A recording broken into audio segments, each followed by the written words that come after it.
population. The overwhelmingly positive economic data released this week underscores the significant progress the president has already delivered. Tuesday's CPI report marked the latest confirmation that President Trump has defeated Joe Biden's inflation crisis. Since President Trump took office, core CPI has increased at just a 2.4% annualized rate, substantially lower than the 3.3% annual rate inherited from the Biden administration last January. Importantly, as inflation cools, Americans' wages are rising, giving the American people more purchasing power. And with what is likely going to be a record-breaking tax refund season in the next couple of weeks, the American people will be reaping the rewards of the massive tax cuts that were signed into law by the president. Thanks to President Trump's signing of no tax on tips, overtime, Social Security, boosting the child tax credit, and locking in the 2017 Trump tax cuts, independent estimates project the average American tax filer could expect up to an extra $1,000 bump to their tax refund next year. This is going to be a helpful boost to working families who are making ends meet. On the energy front, the national average price for a gallon of regular gas this week fell to its lowest level in 5 years, thanks to President Trump's drill baby drill agenda. According to Gas Buddy, the average price for regular gas on Monday was below $3 per gallon in 43 states, below $2.75 per gallon in 30 states, and at or below $2.50 per gallon in 17 states. In fact, gas prices were below $2 a gallon at stations in at least 19 states. Don't forget, this was unheard of just a couple of short years ago. Overall, drivers are projected to spend $11 billion less at the gas pump this year than they did last year, resulting in hundreds of dollars in critical savings for the average American family. We're also seeing the housing market rebound as borrowing costs ease and income growth outpaces home price gains. According to a new report also released this week from the National Association of Realtors, existing home sales in December rose to their fastest pace in 3 years. To further improve housing affordability, President Trump has recently announced and directed Fannie and Freddie to purchase $200 billion worth of mortgage bonds. As a result of these actions, mortgage rates have fallen to their lowest level in years. As of last Friday, rates for the average 30-year mortgage are down more than 1 full percentage point. Because of these significant declines, monthly housing payments are now at their lowest level in 2 years, and we expect this decrease to continue. As someone who was enormously successful in real estate, President Trump understands that owning a home is about more than just having a physical asset. It's about empowering young people to stake their claim in the American dream. It's about giving newlyweds a place to make their own and start a family. It's about promoting the spirit of hard work, determination, and yes, the rugged individualism that has made America the greatest country in the history of the world. President Trump knows America is strongest when it's a nation of owners, not renters, and he is determined to unlock that opportunity for as many Americans as possible. That's why he will outline additional housing initiatives during his major speech in Davos next week, and we look forward to seeing many of you there. Finally, this morning, President Trump unveiled a health care plan for America called the Great Health Care Plan, and a video message detailing his solutions to lower costs for all Americans and significantly improve our health care system. The Great Health Care Plan will accomplish this through 4 common sense pillars. Number 1, permanently lowering prescription drug prices. Congress can get this done by codifying President Trump's historic Most Favored Nation initiatives into law to guarantee Americans the same low prices for prescription drugs that people in other countries around the world pay. Additionally, by increasing consumer choice by making more verified, safe pharmaceutical drugs available for over-the-counter purchases. Number 2, the Great Health Care Plan will stop sending big insurance companies billions in extra taxpayer-funded subsidy payments and instead send that money directly to eligible Americans to allow them to buy the health insurance of their choice. Additionally, by funding a cost-sharing reduction program for healthcare plans and ending kickbacks from pharmacy benefit managers to large brokerage middlemen. Number 3, The Great Healthcare Plan will maximize price transparency by requiring any healthcare provider or insurer who accepts either Medicare or Medicaid to publicly and prominently post their pricing and fees to avoid surprise medical bills. This is an incredibly popular policy that has been bipartisan for many years, and President Trump is officially and firmly calling on Congress to get it done. And number 4, holds big insurance companies accountable by requiring them to publish rate and coverage comparisons up front on their websites in plain English so consumers and everyday Americans can make the best purchasing decisions for them and their families. These are common sense actions that make up President Trump's great healthcare plan, and they represent the most comprehensive and bold agenda to lower healthcare costs to have ever been considered by the federal government. Congress should immediately take up President Trump's plan and pass it into law. For Americans watching at home, you can visit greathealthcare.gov right now for more information on the Great Healthcare Plan. And with that, we will open it up to questions. In our new media seat today, we have a familiar face, Riley Gaines. I'm surprised it took us a year to get you here, but I'm very happy to see you. I know you have a new podcast, The Riley Gaines Show. And so thank you. And you brought a beautiful baby and your lovely husband, too. So thank you so much for joining. And why don't you kick us off? Absolutely. Well, thank you. First and foremost, congratulations to you. Being a girl mom will change your life in the best way possible. So excited you get to shop all the pink and the frilly and the bows. I was in Washington, D.C. earlier this week for the Supreme Court case. There were 2 arguments that were heard surrounding sex-based rights and if it's constitutional for states to pass laws that ultimately protect those rights for women. If the Supreme Court rules as anticipated in favor of maintaining these sex-based rights, is the administration prepared to take action against the states? I believe at this point it's 23 states that don't have those protections for women? Absolutely. And as you know, Riley, the administration already has done so. We've taken action in a number of fronts against these states who are failing to uphold the president's executive orders in this administration's policy of simply protecting women in women's sports and in women's private spaces.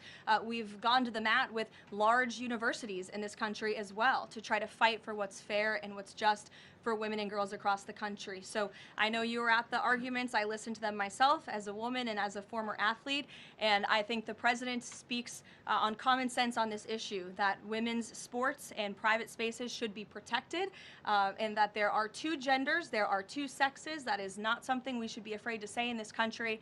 And I think, frankly, it was quite alarming to not only hear a couple of justices gravel over that basic, fundamental, biological fact that men and women are different but inherently equal, but we are certainly different, and women deserve such rights. We hope and expect that the Supreme Court will rule in the right way on this matter. Thank you. Gabe. Caroline, thank you very much. A lot to talk about. Sure. Isn't there always a lot to talk about? What can you share about the president's meeting with Maria Corina Machado? Is it underway? What can you share about that? And then also, the president said yesterday that Delcy Rodriguez was, quote, a terrific person. Does the president trust the remaining members of the Maduro regime? I will say, to your first question, the meeting was about to begin as I was stepping out of the Oval Office moments ago, so my understanding is that it's underway right now. I know the president was looking forward to this meeting, and he's was expecting it to be a good and positive discussion with Ms. Machado, who is really a remarkable and brave voice for many of the people of Venezuela. So the president looks forward to obviously talking to her about the realities on the ground in the country and what is taking place. As for Ms. Rodriguez, the president did speak with her directly this week. As you know, he revealed that to all of you yesterday. And Secretary Rubio and the administration have been in constant communication with Ms. Rodriguez and other members of the interim government in Venezuela. They have been extremely cooperative. They have thus far met all of the demands and requests of the United States and of the president. And I think you have all seen that play out. We obviously had a $500 million energy deal that was struck in large part because of the cooperation from Ms. Rodriguez. Venezuela and Ms. Rodriguez have also confirmed that they will be releasing political prisoners from Venezuela. There were 5 Americans who were recently released this week as well. So the president likes what he's seeing and will expect that cooperation to continue. And regarding the investigation into the leak that the president referenced yesterday, what is the administration's position on the Washington Post reporter? The Post has reported that she was told that she is not a target of the investigation. Does the administration believe she did anything wrong? And then also, what is the administration's position on the Pentagon Papers case from the 1970s that affirmed reporters' right to publish classified information under certain circumstances? Well, since this is an active investigation, I don't want to comment on it much more than what we did yesterday to obviously confirm the investigation, and I can confirm what the Attorney General stated and the President as well, which is that the individual, unfortunately, a contractor at the Pentagon, chose to unlawfully leak classified and very serious information to this Washington Post reporter. Hence why the reporter's home was looked into by the FBI, rightfully so. And the administration is not going to tolerate leaks, especially from within the national security apparatus of the United States government, that put our nation's integrity and our national security at risk. Full stop. The President will not support that. I know the Secretary of War will not support that, and it will not stand. And legal action will be taken against anyone, whether it's a member of the press or whether it's an employee for a federal agency who breaks the law. If you break the law and if you endanger our men and women in uniform, you are going to be held accountable, period, full stop. But Jackie. Does this administration believe that this reporter, or any reporter, has a right to publish classified information under certain circumstances?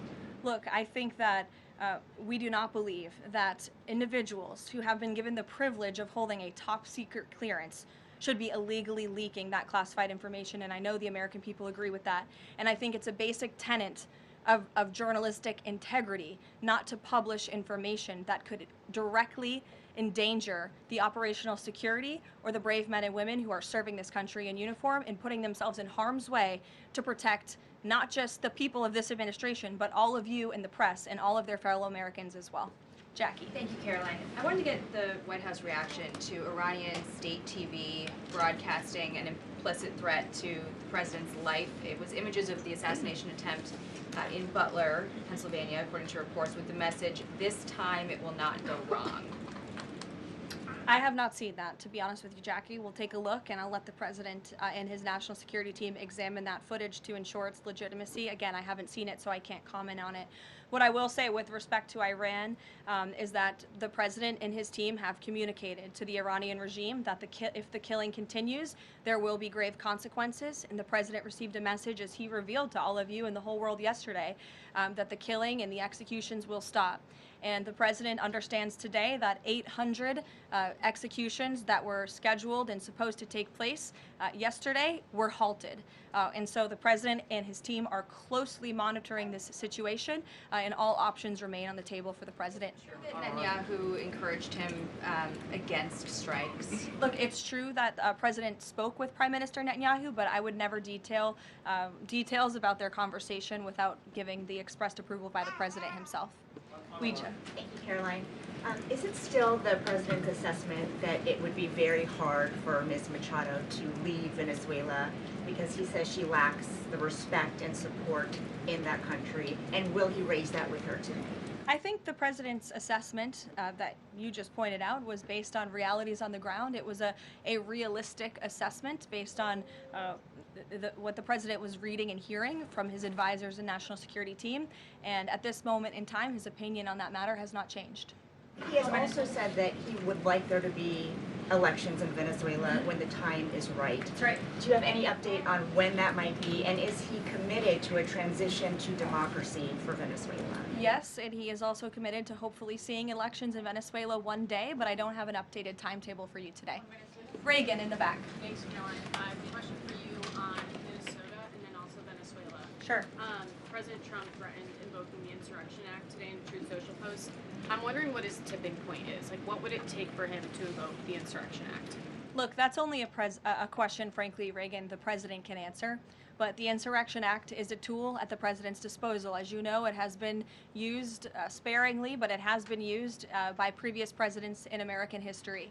And I think the President's Truth Social post spoke very loud and clear to Democrats across this country, elected officials who are using their platforms to encourage violence against federal law enforcement officers, who are encouraging left-wing agitators to unlawfully obstruct legitimate law enforcement operations. And if you talk to any law enforcement officer, no matter what level they work at, they want to be working with their counterparts, whether that's at the federal level or the federal authorities wanting to work with their counterparts at the state and local level. And it's truly shameful that now for more than a year, you've had elected Democrat governors and mayors who have basically held their state and local law enforcement hostage and told them, you cannot cooperate with federal law enforcement. Why? They cooperated under the Biden administration. It's because these Democrats are deranged in their hatred for President Trump, and they are holding their state and local law enforcement hostage as a result. And these Democrat mayors and governors are doing this over what? Over the lawful and legitimate law enforcement operations to remove violent criminals from the streets of Minnesota, from the streets of California, from the streets of New York, and from the streets of every state across this country. And you don't see these riots and this vandalism taking place in states like Florida. Why? Because you have a governor in that state who has empowered federal and local authorities to work together. And it's despicable what we're seeing from these Democrat politicians, especially in sanctuary states and cities across the country. Yesterday, Karoline. Go ahead, John. Oh, thank you so much. My question is, President Trump has talked twice in recent days, once at the Kennedy Center and then to Reuters again last night about canceling the election. Why is he talking about this? I believe you're referring to the president's interview at Reuters last night. I was in that interview. It was a closed-door interview. Obviously, there was not audio or video. The president was simply joking. He was saying, we're doing such a great job. We're doing everything the American people thought. Maybe we should just keep rolling. But he was speaking facetiously. And then one more. Sure. On the labor secretary. She's under investigation. Has he spoken to her about this? I don't know if the president has spoken directly to the secretary. If they have, I'm unfamiliar with that conversation, but I have spoken to the president about that report regarding the secretary. He's aware of the internal investigation and he stands by the secretary, and he thinks that she's doing a tremendous job at the Department of Labor on behalf of American workers. PBS, go ahead. You were mentioning a moment ago about working federal, state, local officials in Minneapolis. Governor Walz's office is saying today that he's trying to get a hold directly with the president. Have they spoken? And if they haven't, why haven't they spoken if there's a desire from Walz, as they're saying, to de-escalate what's happening there? I'm not sure if that's a genuine offer to speak with the president. I was with the president about 30 minutes ago, and they hadn't spoken at that point. Look, the president is always willing to answer the phone when people pick up and call. When there was another tragic shooting many months ago in Governor Walz's state, he spoke directly with the governor. But I would ask that the governor stops inciting the harassment and illegal obstruction of law enforcement in his state. All ICE and federal law enforcement are trying to do are remove people like this off of the streets of Governor Walz's city in Minneapolis and of his state in Minnesota. If you look at some of the individuals in this photo, these are all illegal alien criminals who came into our country under the previous administration. This is some of the most disturbing crimes you will ever read about, and there's only a few reporters in this room who will actually talk about these individuals. This is all ICE is trying to do. They are trying to remove people like this from Governor Walz's state. And so yes, he should pick up the phone and he should say that he will cooperate with this president and with the federal government in making Minnesota safer, because that's all President Trump and his administration want to do. Mary. Thanks, Caroline. The president says he wants money to go directly to Americans so they can buy their own insurance. How exactly would this work? And can the president assure Americans that this will be enough to cover their health care costs? So this is the second principle in the president's health care plan, lowering insurance premiums specifically and ensuring that that money is going directly back to the American people and cutting the kickbacks that then raise those premiums. So this plan, once put into legislative text and passed by Congress and sent to the president's desk, will stop sending big insurance companies billions of an extra taxpayer-funded subsidy payments and instead send that money directly to eligible Americans to allow them to buy the health insurance of their choice through, you may have heard it be referred to as health savings accounts. Whether that ends up being the actual name of such accounts, we'll have to see. Again, Congress and the White House are going to work together to put this plan into action. And then secondly, the Great Health Care Plan will fund a cost-sharing reduction program for health care plans, which will save taxpayers at least $36 billion and reduce the most common Obamacare plan premiums by over 10%, and that's according to the Congressional Budget Office. But 20 million Americans in recent weeks have seen their healthcare costs soar. Can he assure them that if this plan is put in place, that they will be able to cover those costs? If this plan is put in place, every single American who has health care in the United States will see lower costs as a result. They will see more transparency.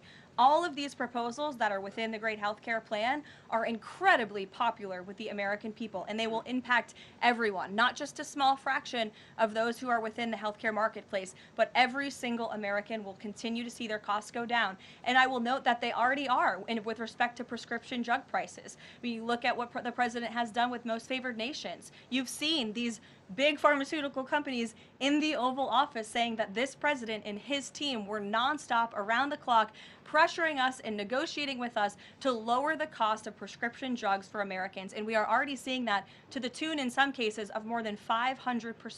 And that Trump RX website is something that the administration will be formally launching very soon, so Americans will have access to those lower costs of drugs.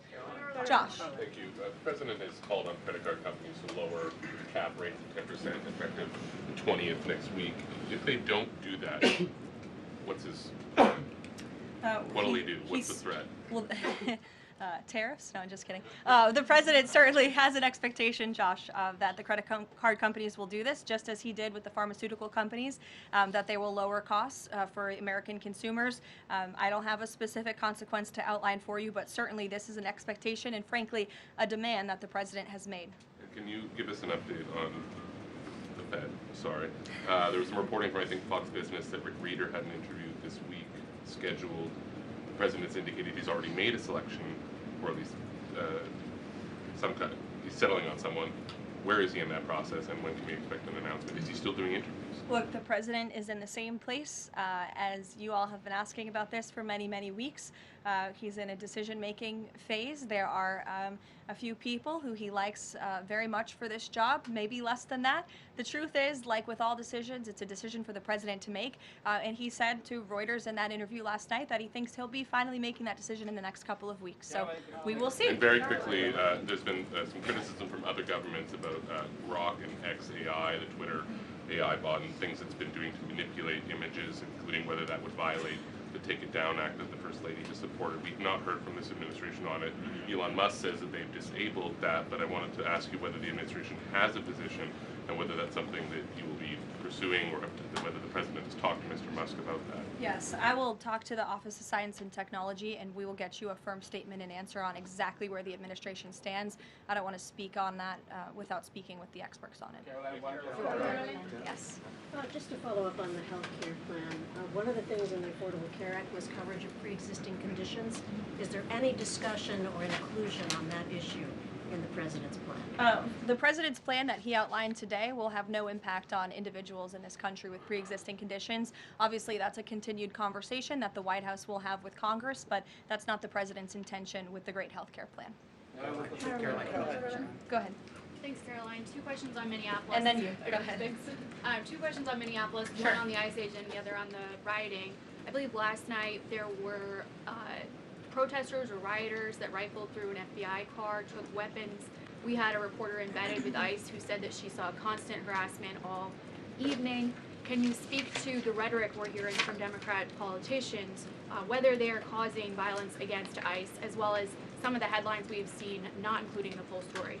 Yeah, I mean, to your first point, I think I've addressed that these Democrat governors and mayors in not just Minnesota, but in states across the country are essentially, they've referred to ICE agents who, again, are brave men and women. And I would encourage everyone in this room, and I would encourage Governor Walz and other Democrats who are demeaning law enforcement to sit down and have a cup of coffee with an ICE agent or a Border Patrol agent. These are great, patriotic men and women who have families, who put on the uniform every day and are following our nation's immigration laws at the direction of their bosses and again, at the direction of the law. They are simply trying to enforce the law.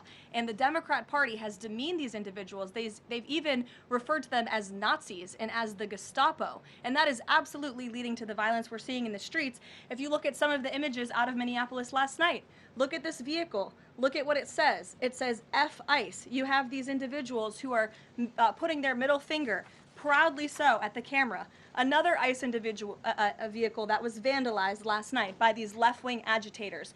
People don't do this without encouragement from people in power who make them feel like it's okay. Here's another one. And I'm pretty sure this car, you can't see it, said the best agent is a dead agent, or something to that effect. This is despicable rhetoric that we're seeing, and the media is absolutely complicit in this violence, because if you look at the headline from CNN, protests erupt after federal agent shoots man in Minneapolis, that is not the story, that is not the truth. If you actually want to know the truth, you can look at what the Department of Homeland Security released, which is that this ICE agent was executing a targeted operation against a Venezuelan illegal alien who was unlawfully present in the country, who fled by car and then fled by foot. And when this ICE agent tried to detain the individual, 3 more of his comrades came rushing out of a house and started ambushing and attacking the ICE agent. They used a shovel or a broom to smash his face in. And so yes, that agent had to use self-defense and take up his weapon to protect his own life. That is what's happening on the streets of Minneapolis. That's what's happening on the streets, unfortunately, of these Democrat-run cities and states where you have elected officials who are encouraging such violence against our brave men and women in law enforcement. Andrew. Thank you, Caroline.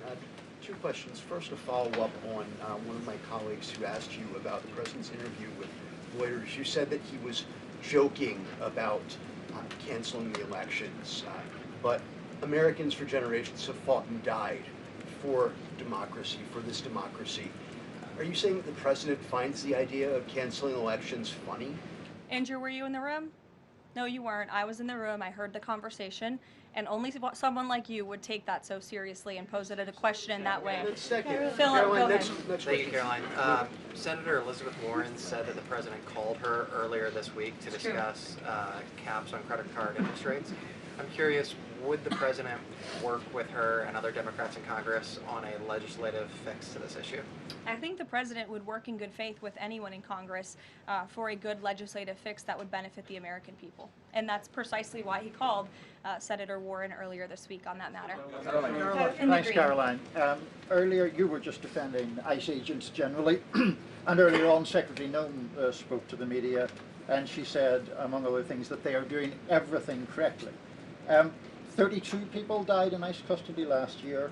170 U.S. citizens were detained by ICE, and Renee Good was shot in the head and killed by an ICE agent.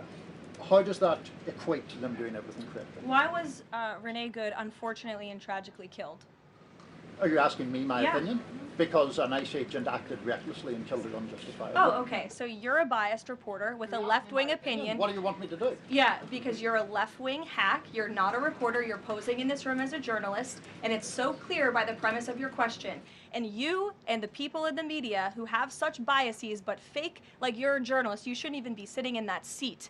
But you're pretending like you're a journalist, but you're a left-wing activist. And the question that you just raised and your answer proves your bias. You should be reporting on the facts. You should be reporting on the cases. Do you have the numbers of how many American citizens were killed at the hands of illegal aliens who ICE is trying to remove from this country?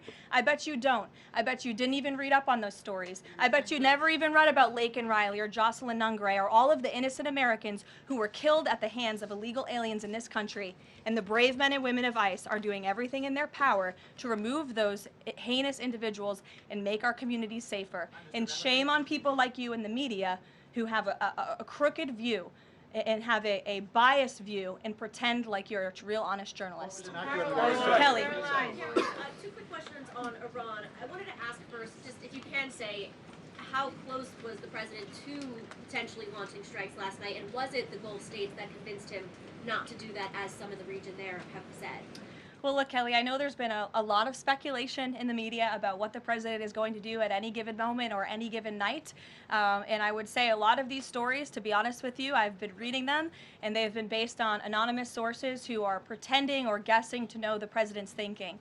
The truth is, only President Trump knows what he's going to do, and a very, very small team of advisors are read into his thinking on that. And as I just told you, he continues to closely monitor the situation on the ground in Iran. And as we saw yesterday, yesterday. He had heard that the killings and executions would stop, and we have seen 800 people, their lives have been spared as a result of that. The president continues to closely monitor, but also keep all of his options on the table. Karoline, two separate questions. Sure. On the Machado meeting first, what is it that the president feels that he needs to hear from her or from the opposition party that he hadn't heard prior to today, or he wanted to hear in the meeting, to be able to convince him to commit to some sort of a timeline for elections? I'm not sure the president is going into the meeting with expectations like you just laid out, Fran. I don't think he needs to hear anything from Ms. Machado. I think generally this is a meeting that the president was willing to take and willing to accept, to meet Ms. Machado in person and to just have a frank and positive discussion about what's taking place in Venezuela. That's all. And on the subject of Greenland, Jeff Landry, the president's special envoy for Greenland, wasn't in the White House meeting yesterday. Can you say why that was and what exactly the role he is playing in these conversations about acquiring Greenland? Well, the Vice President and the Secretary of State were present for that meeting, and the meeting, it was a productive meeting. It was a good meeting, and in that meeting, the two sides agreed to really establish a working group of individuals who will continue to have technical talks on the acquisition of Greenland. Those talks will take place, I'm told, every 2 to 3 weeks, so this is a conversation the administration intends to keep having with the Danes and with the respected delegation from Greenland. But the president has made his priority quite clear. He wants the United States to acquire Greenland. He thinks it's in our best national security to do that. Indeed.